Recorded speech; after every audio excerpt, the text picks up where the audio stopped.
First off, I want to just start off by saying that one of the most valuable things that we have in a democracy is a spirited exchange of ideas. And by celebrating the First Amendment, this organization plays a vital, vital role in civic dialogue here and around the world. And I want to thank each and every one of you for your part in playing that role. I mean that very sincerely. You know what? As you sort of mentioned it, I'm more of a policy guy. Ideas are what brought me into this line of work. I love taking an idea, putting it on paper, going through the debate, tweaking it, improving it, adjusting it, and then seeing it come to fruition.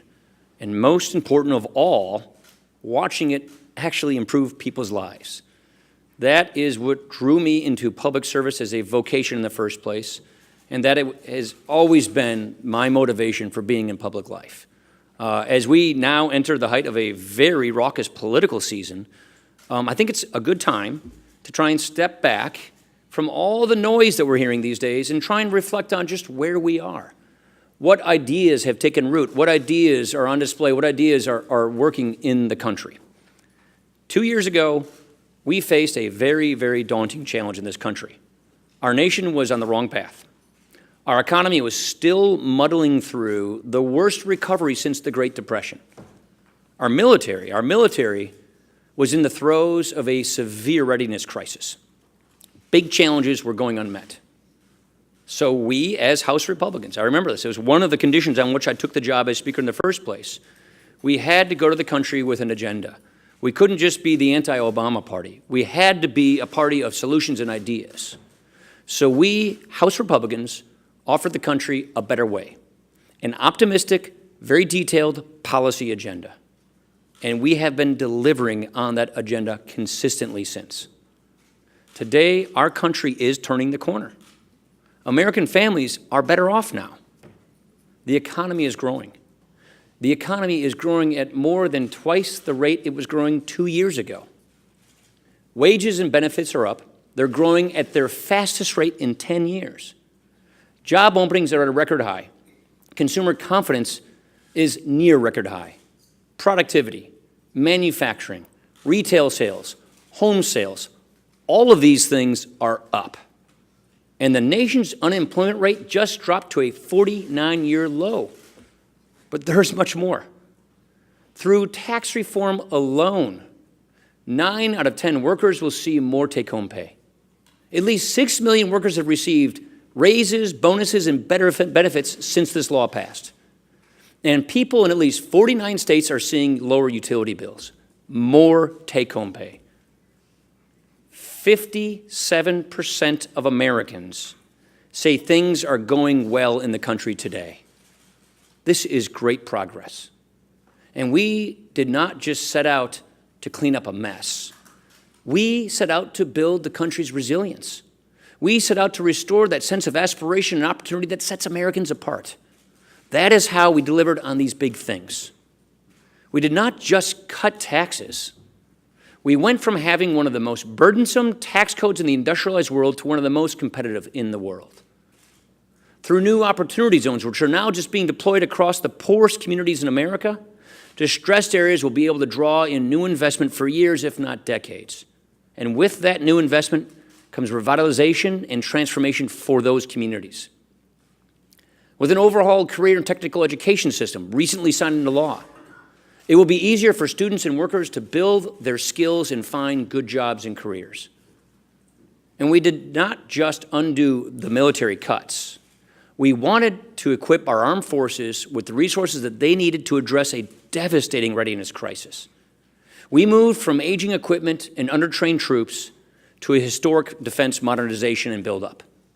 We recently gave the Pentagon a full year of military funding on time for the first time in 10 years. And it comes with the biggest pay raise for our troops in 9 years.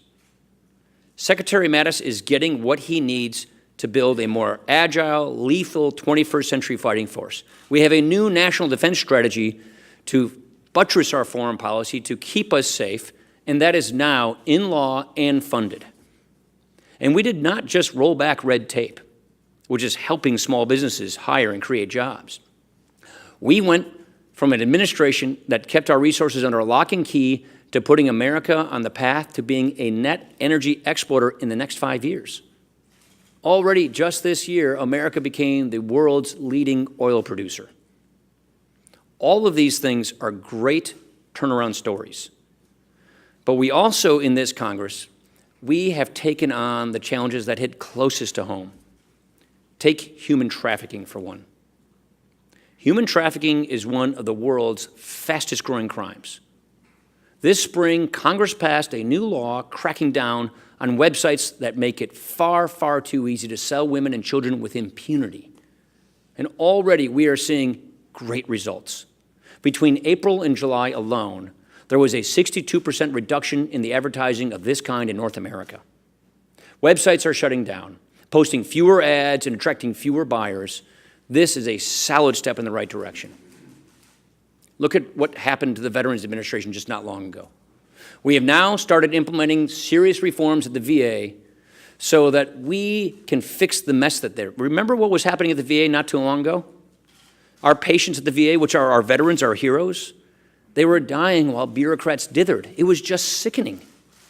So this Congress has passed landmark reforms to hold VA officials accountable.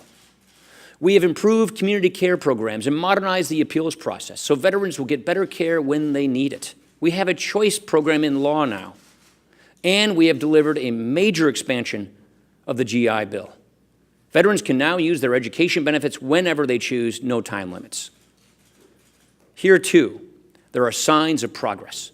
The VA just recently announced that it has surpassed its goals for the year on delivering appeals decisions for disability claims. We have a long way to go, but we are on the right track. And for people who are in Congress, this is one of the things we work on the most on these cases for our veterans who've been stuck in the bureaucracy at the VA. That has turned the corner. We've acted to make our schools safer.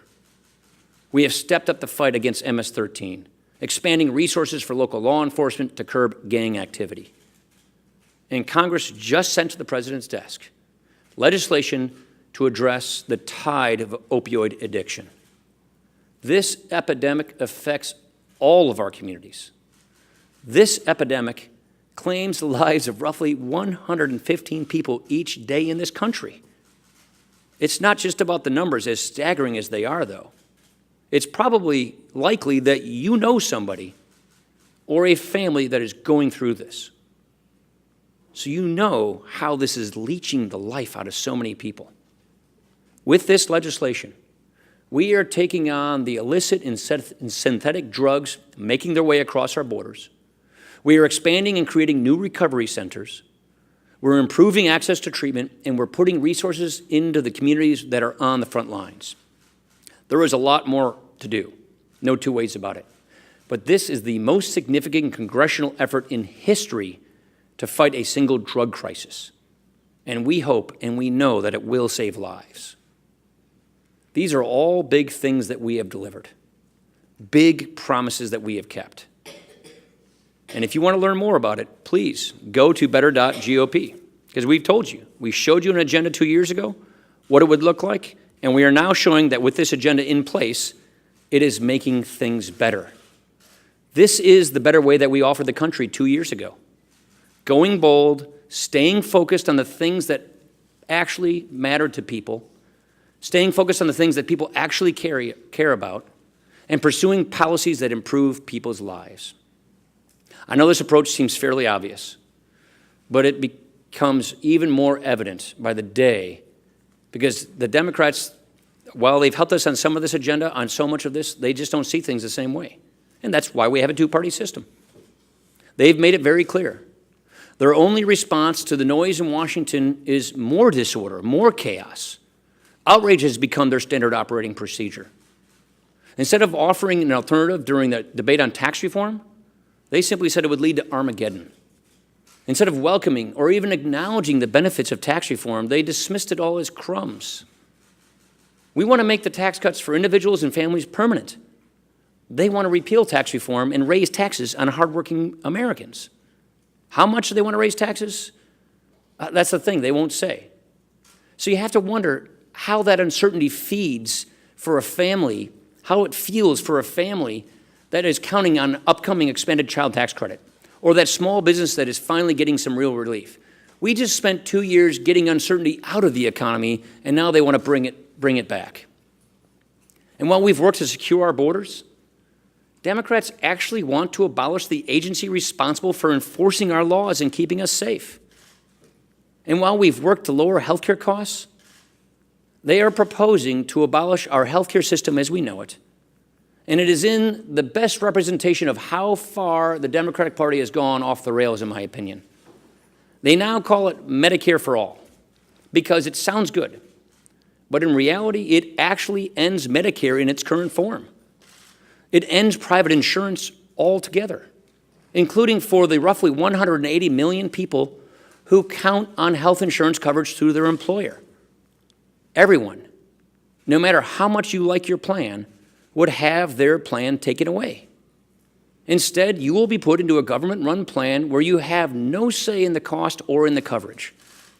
Obamacare meant fewer choices. Medicare for All means no choices, no competition. How much do you get charged for this? That's a good question. A nonpartisan study found that a single-payer program like this would cost the government a whopping $32.6 trillion over the next 10 years. Just to put the price tag of this idea in perspective, we could double all federal taxes, yours, mine, families, businesses, everyone's taxes, and still not be able to pay for this. The only way you could control costs would be to ration care and restrict access to doctors and treatments. All of these decisions would be made in Washington, of course. So even after the failures of Obamacare, this is the direction that the left wants to take our country. Taxpayers paying more to get less, fewer choices, if any choices at all, poor quality of care, all while having the government control this huge part of our lives, such a personal and intimate thing for us. A single-payer system is a singularly bad idea. It all brings to mind what Margaret Thatcher once said as she described the problem with socialism. Eventually, you run out of other people's money. And it just shows how today's Democratic Party has gone further left to the fringes, further back to discredited ideas. You look, we don't do these jobs to be fashionable.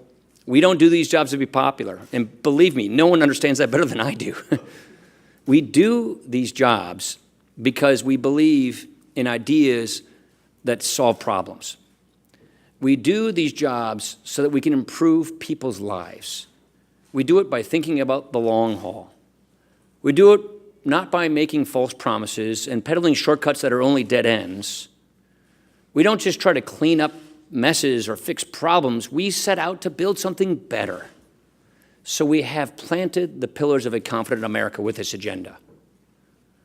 An economy on the move again. The best military in the world.